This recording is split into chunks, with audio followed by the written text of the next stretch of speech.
When looking at the different keys, you have to tell FingerKeyboard different things. You have to tell it where that key is located. For that, we use the top left corner of the key to define where the key starts. Then we have to tell FingerKeyboard how wide and how tall that key is going to be. We have to tell FingerKeyboard what bitmap image to show for that key. And then, of course, we have to tell FingerKeyboard what exactly to do with that key, whether to type a letter, a number, and so forth. So let's start with the letter Q, which is at the top row of the keyboard. Now the first thing that we see here is we're defining a key, and the first two values, this 2 and this 5, refer to the location of that key. Like I said, we use the top left corner of the key.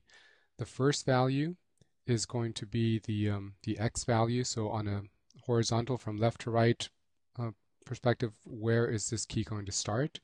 And then from top to bottom, where is this key going to start? So let's move over. We said a X value of 2, a Y value of 5. We'll move over to the JPEG here, and we'll see that this key, we use the top left corner, is going to start at an X value of 2. So this left margin here is going to be 0.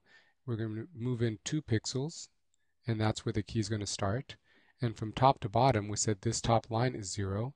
And as we go towards the bottom, it would count 5 pixels, and it would start the key at that specific location. The next thing, if we move over to the skin file again, we're going to tell FingerKeyboard how wide and how tall this key is going to be. So again, the first value deals with width, so left to right values, and the second value deals with height or vertical on the vertical axis. We have here a width of 44 pixels. That means if we move over to the JPEG here, that we're starting at position number 2 at pixel 2.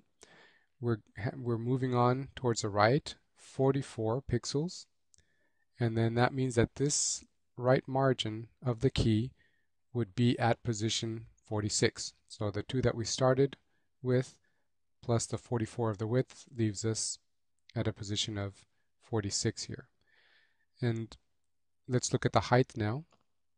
We're starting at pixel number 5 here, and we're telling it that it has a height of 87 pixels. So it would count 87 pixels, and then right here this bottom margin would be at a value of 92.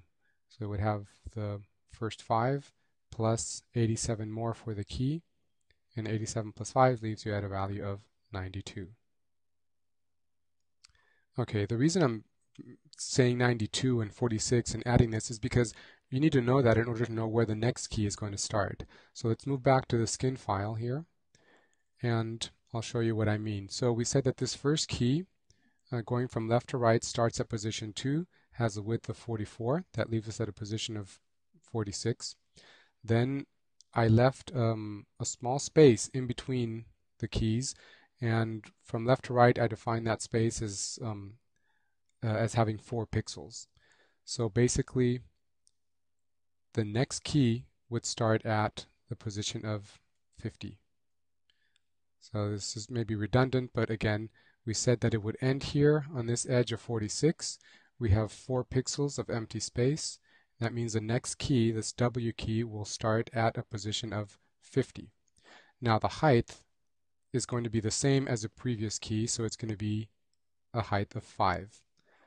And that's why here, if you notice for this whole section, all of these keys in the same row, they have obviously the same height of 5, and only this value here, the X value, is changing depending on the width of each key and depending on how much space I'm leaving in between the keys.